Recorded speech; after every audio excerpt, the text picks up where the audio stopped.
Interrogations. When asked about interrogative techniques, the first one that comes to mind is the Reid technique. One of the most well-known interrogative techniques, it's renowned is for no small reason, as according to the International Association of Financial Crimes Investigators, the Reid technique is the most used interrogation technique in the United States. An article from the Law Enforcement Bulletin, or LEB for short, even states that the Reid technique, quote, has been the standard for law enforcement, end quote. The Reid technique consists of three main components. According to the LEB, the three components are factual analysis, the interviewing stage, and the interrogation phase. The factual analysis phase isn't relevant to the topic of this video, so we will not go over it. During the interviewing stage, investigators ask, quote, behavior-provoking questions, end quote, so they can analyze the body language and behavior of the suspects to determine whether or not they should move on to the interrogation phase with the suspect. During the interrogation phase, interrogators aim to make the environment as stressful as possible in order to, quote, break down any resistance to a confession, end quote. Interrogators make the environment stressful by interrupting any attempt by the suspect to deny guilt, and by, quote, maximalizing, end quote, their suspect's crime, by, quote, exaggerating the available evidence and the seriousness of the potential punishment, end quote.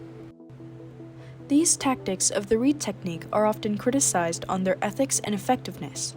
The tactics rely heavily on an investigator's ability to accurately judge a person's guilt based on their observations of a suspect, and approaches the interrogation with a suspect is guilty mentality.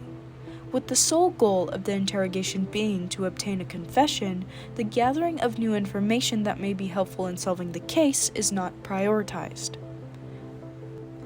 Even with all these critiques, the Reid technique continues to be widely used in the United States. But is the Reid technique even all that great? There are always advantages and disadvantages to every technique, and of course, the Reid technique is no exception. However, do the pros outweigh the cons?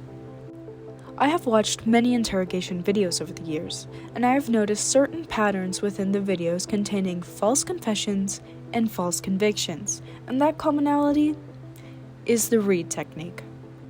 In a research report from the Office of Legislative Research, some of the illustrated critiques include interrogators' inability to accurately discern truth versus deception. Quoting law professor Richard Leo, he states, social sciences demonstrate that, quote, people are poor at making accurate judgments of truth and deception in general, that the behavior cues police rely on in particular are not diagnostic of deception, and that investigators cannot distinguish truthful from false denials of guilt at rates significantly greater than chance, but instead routinely make confidently held yet erroneous judgments, end quote. The Reid technique truly has no evidence backing its effectiveness, and, in my opinion, the belief that investigators can tell when a suspect is being truthful or deceitful simply by looking at body language comes from a place of arrogance or a huge overestimation of the human ability.